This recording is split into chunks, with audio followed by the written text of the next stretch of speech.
Shalom, salam berkat dari kami untuk pendengar sekalian. Saat ini pendengar akan diberkati dengan program Hari Ini Harinya Tuhan bagian yang ke-8. Sebuah program rohani tentang doktrin Alkitab yang menolong kita untuk semakin tertanam dalam kebenaran firman dan bertumbuh dalam kemuliaan. Bersama hambanya, Pendeta Gilbert Lumuendo, STH. Banyak orang merasa doktrin Alkitab sebagai sesuatu yang membingungkan. Tetapi tahukah saudara bahwa doktrin Alkitab intinya adalah memahami Alkitab dengan benar, dengan pemahaman yang sistematis, sehingga kita terus dapat tertanam di dalam kebenaran firman, sehingga kita terus bertumbuh di dalam kemuliaan Allah. Buka hati saudara sekalian untuk menerima berkat-berkat firman-Nya hari ini. Satu hari di rumah Tuhan jauh lebih indah daripada 1000 hari di tempat pesta.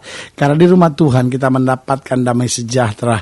Di rumah Tuhan kita meraih ketenangan. Dan di rumah Tuhan kita menyadari bahwa segala yang baik Tuhan sediakan buat kita. Haleluya. Selamat datang dalam program kita hari ini, Harinya Tuhan. Dan saudaraku yang kasih dalam Tuhan, dalam program ini kembali kita akan melihat kebenaran-kebenaran firman Tuhan. Karena dalam hidup ini terlalu banyak kepalsuan. Dalam hidup ini terlalu banyak ketidakpastian. Hanya firman Tuhanlah sumber kepastian buat hidup kita. Haleluya. Dan dalam program kita sedang membahas tentang aku harus berada di rumah Bapakku. Nah, saudaraku yang kasih dalam Tuhan, kalimat ini adalah kalimat yang perlu ada di dalam hati setiap orang percaya. Bahwa kita harus senantiasa berada di rumah Bapa kita. Siapa Bapa kita? Bapa kita adalah Allah di sorga. Haleluya. Mungkin sudah mendengar program ini dan sudah berkata, pendeta kau sedang bicara tentang mati kah? No. Rumah Bapa bukan sekadar bicara sorga, tapi rumah Bapa juga artinya selama kita hidup di muka bumi, di mana Kristus hadir, disitulah damai sejahtera sukacita ada. Haleluya. Nah, pembahasan kita ada pada Lukas pasal 2. Lukas pasal 2 ayat yang ke-41 sampai ayatnya yang ke-52. Demikian firman Tuhan. Ini sedang bicara pada Yesus pada umur 12 tahun ketika dia ada dalam bait Allah. Tiap-tiap tahun orang tua Yesus pergi ke Yerusalem pada hari raya Paskah. Ketika Yesus telah berumur 12 tahun, pergilah mereka ke Yerusalem seperti yang lazim pada hari raya itu. Sehabis hari-hari perayaan itu, ketika mereka berjalan pulang, tinggallah Yesus di Yerusalem tanpa diketahui orang tuanya. Karena mereka menyangka bahwa ia ada di antara orang-orang seperjalanan mereka. Berjalanlah mereka sehari seperjalanan jauhnya, lalu mencari dia di antara kaum keluarga dan kenalan mereka. Karena mereka tidak menemukan dia, kembalilah mereka ke Yerusalem sambil terus mencari dia. Sesudah 3 hari mereka menemukan dia dalam bait Allah. Ia sedang duduk di tengah-tengah alim ulama sambil mendengarkan mereka dan mengajukan pertanyaan-pertanyaan kepada mereka. Dan semua orang yang mendengar dia sangat heran akan kecerdasannya dan segala jawab yang diberikannya. Dan ketika orang tuanya melihat dia, tercenganglah mereka. Lalu kata ibunya kepadanya, "Nak, mengapakah engkau berbuat demikian terhadap kami? Bapamu dan aku dengan cemas mencari engkau." Jawabnya kepada mereka, "Mengapa kamu mencari aku? Tidakkah kamu tahu bahwa aku harus berada di dalam rumah Bapakku?" Kalimat ini menarik perhatian saya. Yesus berkata bahwa aku harus berada di dalam rumah Bapakku. Tetapi mereka tidak mengerti apa yang dikatakannya kepada mereka. Lalu ia pulang bersama-sama mereka ke Nazaret. Dan ia tetap hidup dalam asuhan mereka. Dan ibunya menyimpan semua perkara itu di dalam hatinya. Dan Yesus makin bertambah besar dan bertambah hikmatnya dan besarnya. Dan makin dikasihi oleh Allah dan manusia. Haleluya. Saudaraku yang kasih dalam Tuhan, kalimat Yesus pada saat itu tegas sekali. Aku harus berada di dalam rumah Bapakku. Ibunya, ayahnya, saudara-saudaranya tidak bisa mengerti. Mereka berkata, "Kenapa engkau melarikan diri dari kami?" Mereka berkata, "Loh, kenapa engkau meninggalkan kami?" Rupanya bukan Yesus yang meninggalkan mereka.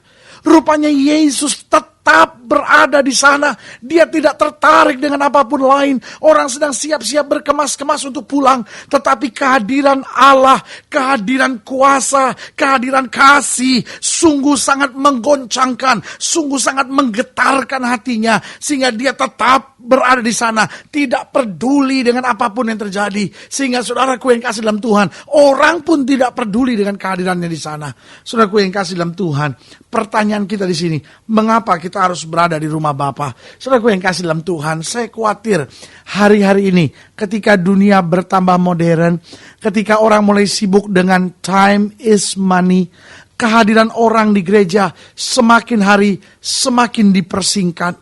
Ibadah yang tadinya mungkin memakan waktu 2 jam, sekarang demi efisiensi, karena gereja dibutuhkan dipakai untuk kebaktian selanjutnya, karena mungkin efisiensi supaya orang tidak terlalu lama dan tidak terlalu bosan berada di gereja, sehingga akhirnya mulai diperpendek ibadah menjadi 1,5 jam, bahkan mulai coba diperpendek lagi menjadi 1 jam. Bahkan sekarang sedang diusahakan lagi supaya gereja dari mulai doa pembukaan sampai doa berkat mungkin hanya 45 menit saja. Saudara bisa bayangkan, orang bisa berjam-jam menghabiskan waktunya di depan televisi menyaksikan sinetron.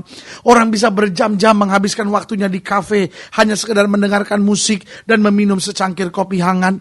Dan orang bisa menghabiskan waktu berjam-jam hanya dengan bersantai bersama teman-temannya, bicara ngalor ngidul tentang sesuatu yang tidak pasti. Orang bisa berjam-jam meluangkan waktunya ada di meja kerjanya untuk menyelesaikan segala tumpukan-tumpukan kerjanya yang belum dapat diselesaikannya.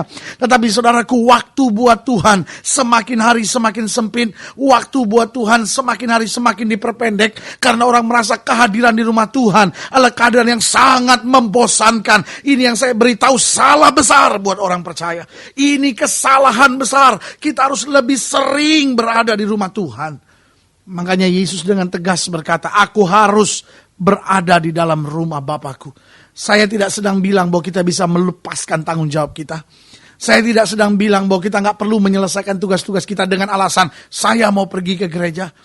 Itu bukan berarti orang tua tidak punya waktu untuk mendidik anak dan berkata saya mau berada di gereja. Itu bukan berarti kita nggak ada waktu untuk berinteraksi sosial bersama dengan masyarakat yang lain sambil berkata aku harus ada di gereja. Itu tidak berarti bahwa kita bisa melepaskan segala tugas-tugas kesibukan kita sehari-hari, tanggung jawab kita sebagai pelajar, sebagai mahasiswa, sebagai seorang ibu, sebagai seorang ayah, lalu berkata saya harus berada di gereja. Sama sekali tidak. Tugas tanggung jawab kita harus tetap kita laksanakan. Tetapi saudaraku yang kasih dalam Tuhan, rumah Tuhan, rumah Bapa, gereja, ibadah tidak boleh kita tinggalkan. Karena Alkitab berkata, jangan jauhkan diri dari pertemuan-pertemuan ibadah. Berarti kehadiran kita di rumah Tuhan itu yang memberi kekuatan buat kita. Mengapa kita harus berada di rumah Bapa? Ada beberapa hal yang sederhana yang bisa kita pelajari dari kenyataan bahwa mengapa kita harus berada di rumah Bapa. Yang pertama, karena kita adalah anaknya. Saudara yang kasih dalam Tuhan, sederhana sekali. Kenapa kita harus di rumah Bapa? Loh, karena kita adalah anaknya. Kita bukan anak dari dunia ini. Kenapa kita harus berada di rumah pesta? Kenapa kita harus berjam-jam meluangkan waktu dengan kesibukan dunia, hal-hal duniawi? Saya tidak bilang bahwa itu salah. Saya tidak bilang itu keliru. Kalau itu tugas tanggung jawab kita, laksanakan dengan baik. Tetapi kita juga lah anak Allah. Kita perlu berada di sana. Itu memang tempat kita. Agar pola pikir kita berubah. Agar sikap hati kita berubah. Supaya jangan pola pikir kita, sikap hati kita sudah dikuasai dan dipengaruhi oleh dunia. Berarti mengapa kita harus berada di rumah Bapa? Karena kita adalah anaknya. Berarti itu memang tempat kita. Yang kedua, mengapa kita harus berada di rumah Bapa? Karena di rumah Bapa lah kita mendapat kekuatan dan damai sejahtera serta petunjuk-petunjuk kehidupan. Waktu kita hadir di rumah Bapa, waktu kita hadir di gereja, bukan sekedar kita, oh ya, sekarang saya mau ibadah, saya mau nyanyi beberapa lagu, lalu saya mau doa, saya mau berikan persembahan, saya mau dengarkan firman, saya terima doa berkat, that's it, selesai ibadah, saya mau pulang buru-buru. No. Waktu kita hadir di rumah Bapa, berarti kita mau ketemu dengan Bapa. Kalau ada pujian, kalau ada doa, kalau ada persembahan, kalau ada firman Tuhan disampaikan, semuanya itu bukan inti dari kehadiran kita di gereja. Kehadiran kita di gereja, kehadiran kita di rumah Bapa, kehadiran kita di tempat ibadah adalah intinya untuk berjumpa dengan Tuhan. Apa artinya kita dengar khotbah yang bagus? tetapi kita nggak berjumpa dengan Tuhan. Setiap pengkhotbah, setiap pemimpin lagu, setiap pemimpin doa, tugas kita hanyalah membawa jemaat Tuhan berjumpa dengan Tuhan. Dan tugas jemaat, visi jemaat, kehadiran jemaat, tujuannya hanyalah supaya dia dapat berjumpa dengan Tuhan. Karena kalau kita berjumpa dengan Tuhan dalam rumah Tuhan, maka kita dapat kekuatan, damai sejahtera, serta petunjuk-petunjuk kehidupan. Ini loh yang harus kamu kerjakan. Begini loh, kamu jangan takut, kamu jangan khawatir. Jadi kita dapat petunjuk untuk melakukan yang terbaik dan menjadi berkat buat banyak orang. Saudaraku yang kasih dalam Tuhan, ini yang telah hilang dalam gereja hari-hari ini. Banyak orang hadir di gereja bukan lagi untuk berjumpa dengan Tuhan, tapi untuk cari khotbah yang bagus, untuk datang dengar musik yang bagus. Meskipun semuanya tidak salah, semuanya baik. Sejauh hati kita tetap tertuju kepada Tuhan. Bukan tertuju kepada musik, bukan tertuju pada lucunya seorang pendeta berkhotbah, bukan terhadap serunya cara seorang pendeta berkhotbah dengan kupasan-kupasan yang luar biasa, dengan istilah-istilah asing yang dahsyat, sehingga semua terkagum-kagum dan pulang sambil berkata, pendetanya memang hebat, tetapi tidak lagi bisa melihat betapa hebat kuasanya Allah kita. Jadi saudaraku yang kasih dalam Tuhan, mengapa kita harus berada di rumah Bapa? Yang pertama, karena kita lah anaknya, itu memang tempat kita. Lalu yang kedua, karena di rumah Bapa lah kita mendapat kekuatan, damai sejahtera, serta petunjuk-petunjuk kehidupan. Yang ketiga, kenapa kita harus ada di rumah Bapa? Karena di dalam dunia ini ada banyak kepalsuan.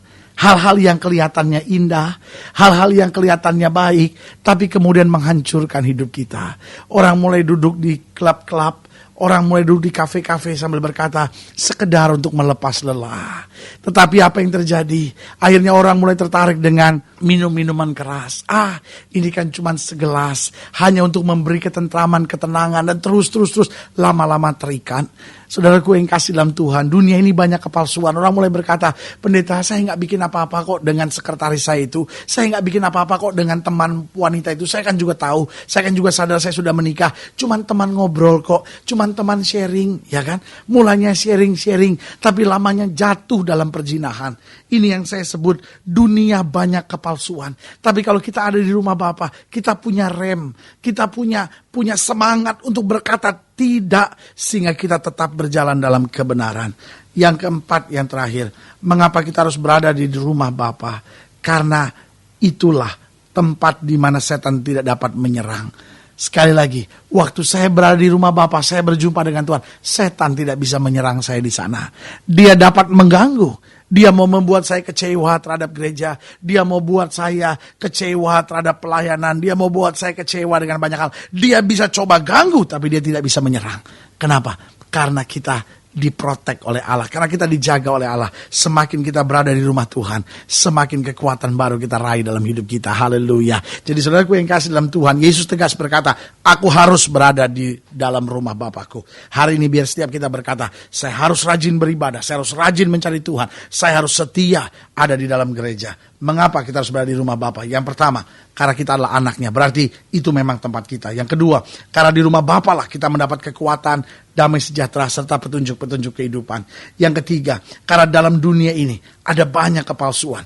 Hal-hal yang indah kadang-kadang menghancurkan. Itu sebabnya kita harus ada di rumah Bapa, sehingga kita bisa membedakan mana yang baik dan mana yang bisa menghancurkan. Yang keempat, mengapa kita harus berada di rumah Bapa? Karena rumah Bapa lah tempat di mana setan tidak dapat menyerang. Dia bisa coba ganggu, tapi dia tidak punya kuasa. Kalau sedang ingin dilayani lebih jauh, hubungi kami melalui telepon, hubungi kami melalui surat, kunjungi website kami. Karena kami ada untuk membawa Bapak Ibu Saudara sekalian lebih dekat dengan Tuhan dan mengalami kasih, kuasa, dan mujizat yang luar biasa. Haleluya. Melalui program ini juga saya mau berdoa buat setiap saudara yang sakit, setiap saudara yang berbeban berat. Kalau saya ingin didoakan, saudara boleh taruh tangan kanan saudara di dada. Dan sekarang kita doa. Bapa, dalam nama Yesus, hamba doa buat setiap saudara-saudaraku yang sakit, yang berbeban berat. Apalagi mereka yang sudah mulai jauh dari gereja. Mereka yang seringkali sudah tidak lagi hadir beribadah. Bapa, hamba percaya tidak kebetulan mereka mendengarkan program ini.